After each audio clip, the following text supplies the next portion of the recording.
Well, good morning. Yesterday was an eventful one, huh? Let's see how today goes. It is Friday. Friday is therapy day, and I'm excited for a few reasons. I'm excited because I feel okay right now. Like, given everything, I mean, granted, there'll be hard things to come, but I feel okay. Seeing that email last night telling me that she starts work in San Francisco on October 1st, it gives me a deadline. Because the time thing with these videos is strange. Right now, it's early September. So I just have to endure this month, get through this month, and fingers crossed, you can't invest anything 100% in this situation, of course. But if things go to plan, she will be physically not here. And that gives me hope. Let her up and go. Super perfect. As with everything else, I don't trust it completely. I don't trust her completely. Since it was put in an email to me and the mediator, I'm assuming there's some kernel of truth under there. Before she goes, she wants to get the quitclaim signed and divide our personal assets, which I think is doable. She did spend a while at the house yesterday, and I really wonder how much she pet the dog because I couldn't find an area of dog hair. And what happens when you pet the dog is there's always dog hair. Like, she's blowing her coat right now again. I don't know why. And there's always hair. I don't know what she did for 20 minutes. She didn't take the wedding albums. Anyway, I don't want to dwell on that. Let's talk about today. Today's therapy. And I'm excited about therapy because I want to see what the shape of that's going to be. There's things to talk about, like a full week of stuff to talk about.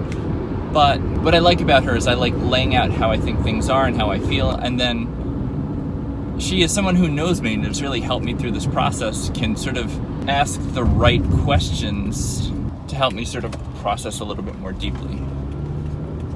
What else? Getting back to the house last night and going through stuff, knowing she had been there, it's changed. The fact that she'd been there, the sort of ghosts of her that used to affect me so much affect me less. I thought maybe I'd walk in and it might still smell like her a little bit, like her perfume or her, I know what she smells like, but there was none of that. I think that would have affected me if I walked in and there was the trace of her. But the fact that she'd been there, it felt like a violation, of course, because it was a power move. It's always a power move.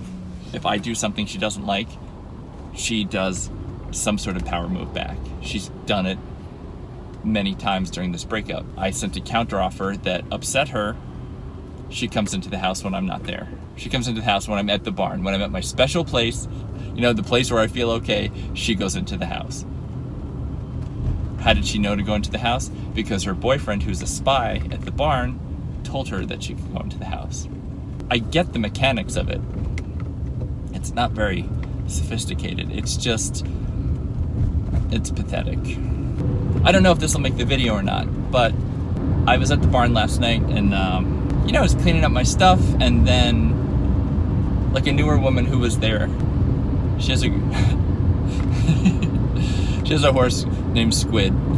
He's really cute, and she tends to come late in the day, and she's cool. All right. Thanks for hanging out this morning. I appreciate it. It's nice to talk. And it's funny how context changes. Because I'm here talking to you, I'm not a crazy person. I'm making a video. I don't even know you. I've never even published a video. I have the belief that I'm going to do this, so it's not crazy. If I were here alone in the car just talking to myself, I would be crazy. So thank you for making me not crazy by being there.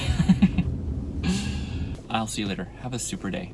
I'll see you, probably right here, right after school, which will probably be right about now. And we're done.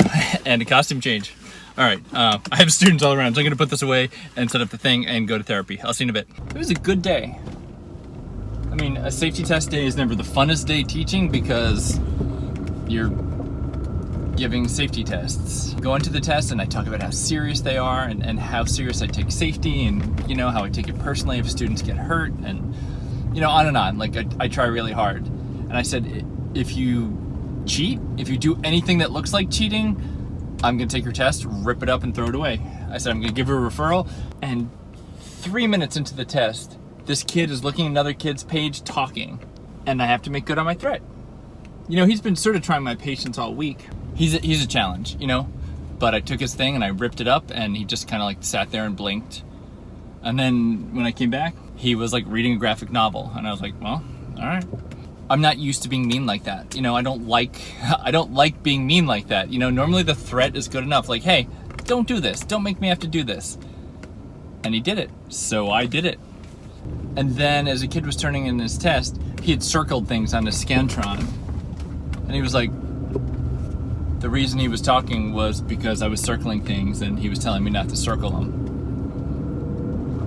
And it just hits you in the, you know, you get hit with this feeling of like, am I a jerk? So the kid's a freshman and learning how to like navigate things socially. And that's what I'm weighing. Like, I talked about safety. I talked about not doing anything that looks like cheating. I talked about not talking. And he was talking. You know, he did a thing I said not to do. He was doing it for good reasons. But now I'm sitting here feeling like, was I mean? In the rest of the world, to my knowledge, not much has happened today. No contact from my wife. It's weird to say my wife. Like, I never liked the possessiveness of it. I got proud of it for a while. Like, I was proud to be married to her. But I feel now more like just saying, like, the woman I'm married to. I'm excited to go to therapy. I'm excited for whatever conversation is to come. You know, I'm not going in with an agenda or something I want to push. I just want to, in my sort of telling her about the week and things that happened and how I feel, see what she kind of picks up on and wants to look at a little bit more deeply and what comes of that. You know what I think part of it is about the therapist is she knows me and she can read me based on my expressions, both facial expressions and at this point, the way I express things. And that's how I was with the woman I'm married to. I could read her. I knew what was on her mind for the most part. And I'm not sure how much that was reciprocated. But I was okay with that. You know, this relationship I have with my therapist, you know, patient-therapist relationship, I really enjoy the fact that she can read me, that she can draw me out, that I am known. I like being known. It makes me feel relevant. I feel really lucky that way. And it points out things that I would be looking for, hoping for in another relationship. Somebody that cares enough to know me.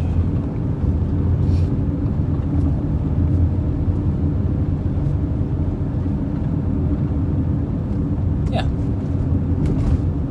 Hello, that was awesome. You know, some days I feel super focused and I feel like I go in there and things go a certain way. And today I felt like I had a whole bunch of things I wanted to talk about and tell her, and I was scattered and all over the place. And she's kind of been along with me on this ride for a lot of it, you know, and has helped me as much or more than some of my best friends. So when things happen, I want to share with her, even just kind of like on a gossipy level, just because I want her to know what's going on, because she's part of it. You know, she's been there, and I just want her to know, you know, for context, and just because maybe I entertain the idea that she's my friend and I want my friends to know what's going on. I know she's not my friend, but I really like her. I think she's great. I like her perspective. I like her energy. We started talking, and then the first time I checked the clock was like 53 minutes later. Like it went just like that. Like there's never a shortage of things to talk about, or it's such a marvelous experience. It's so good for me. I mean, I feel like I'm in a really good place today to begin with, but I feel like maybe this isn't a great simile or metaphor, but you know, you walk in with sort of like a ball of string, you know, like all knotted, you know, you just walk in with this thing, and we slowly kind of like pull it apart and make sense of it and get the little knots out and figure out what connects with where. Like, at least today I felt like she was helping me untangle things and just make a little sense of it. You know, I talk about these things I'm compelled to do. Like, I really just want to like reach out to his parents and be like, hey, just so you know, I'm married. I'm a pretty nice and normal person. I tried really hard in that relationship. She broke my heart. I was, I knew your son. I was friendly with him.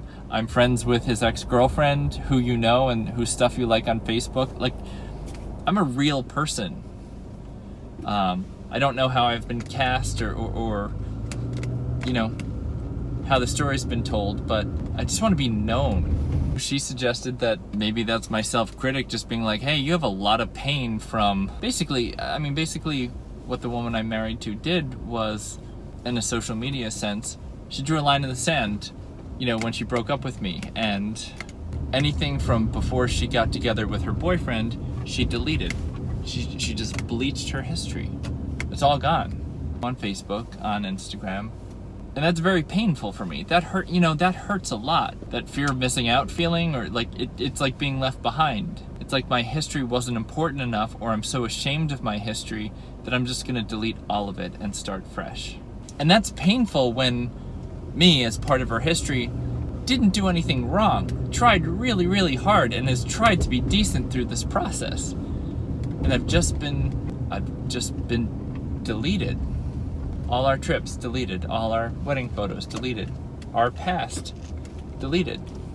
And I guess I want the new people, the new in-laws or the new whatever they'll become, to know that there was a past and I was the past and I'm real.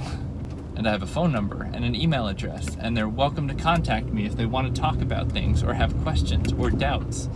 I think because it's painful for me, my self-critic is being like, how you deal with that pain? Reach out to his people, put your energy into that. Never mind the pain you're feeling. Deal with the pain by reaching out and maybe raining on their parade a little bit, letting them know that things aren't as good as they seem they are. But at the same time, my therapist was also like, if that's what you want to do it. Learn from experience, see what happens. So I'm gonna think about it some more. I know I can't really do anything like that until after our divorce is finalized, because that will make her very upset and probably retaliate more. Anyway, it's froyo time. I'll see you in a little bit. Hey, I am ready and excited to go home for a little while. I'm pretty good. I feel pretty good. I feel pretty strong. It's 5 o'clock now, and I have this tiny bit of anxiety of going home for the rest of the night. I know my friends are busy or away, so I don't quite know how I'm going to fill my time, and I don't know why right now I'm anxious when I've been really good lately. I guess I've gone to the barn most days this week.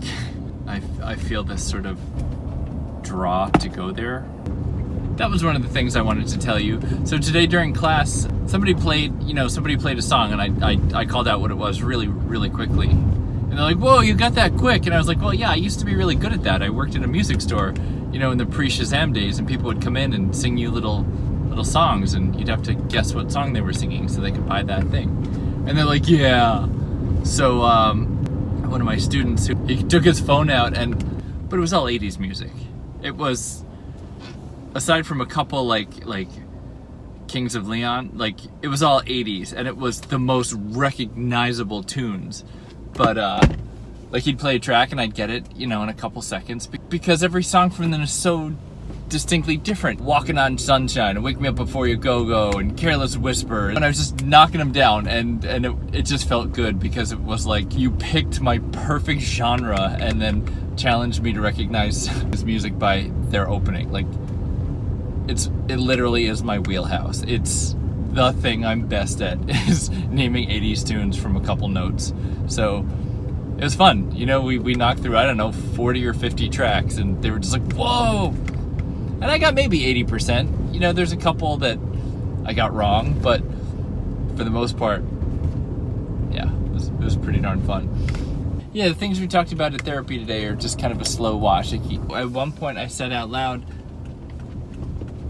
I don't really want her anymore. And my therapist was like, yeah, I was kind of tracking that today. That's kind of a big moment. And I was like, I know. And we were talking about sort of how I got to that place, and the truth is I don't exactly know how I am now where I am.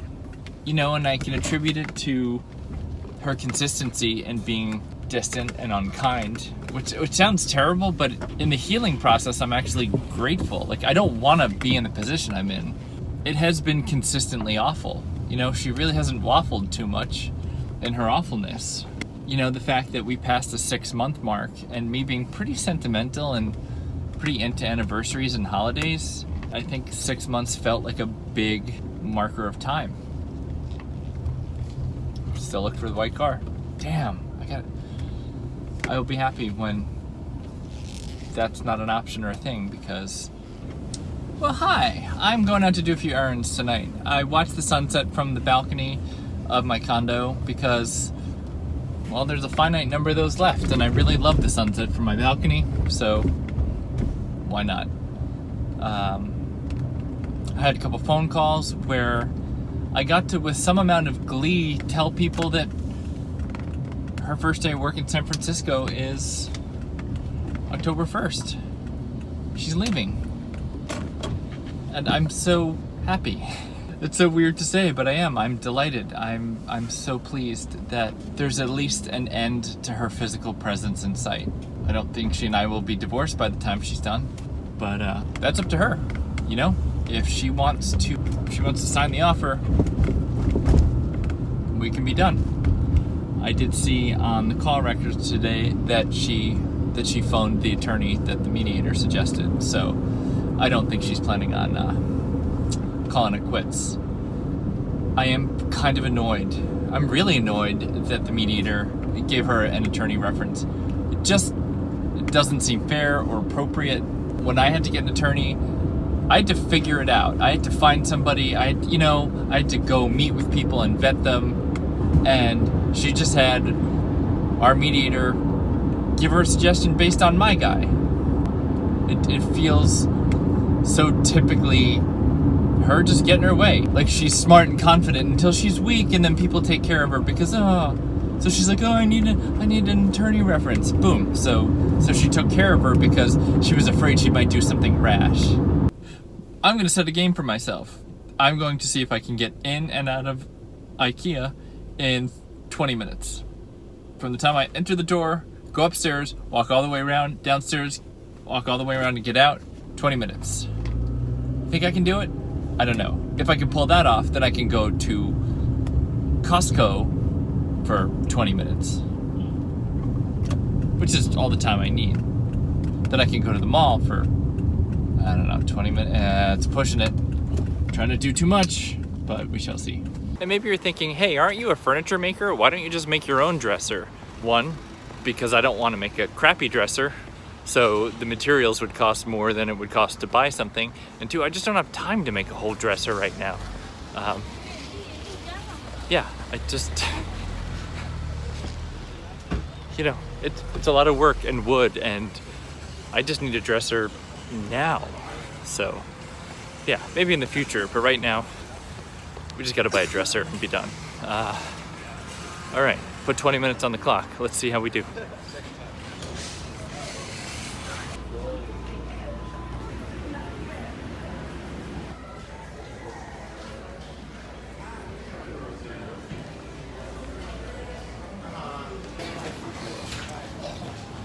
All right, 17 minutes.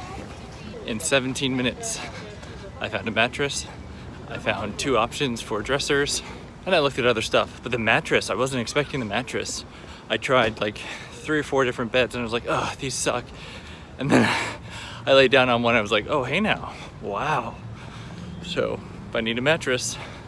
But it's only stuff. All the stuff that's in my house needs to be redefined anyway. You know, all the stuff is in the same position it was in when we were married.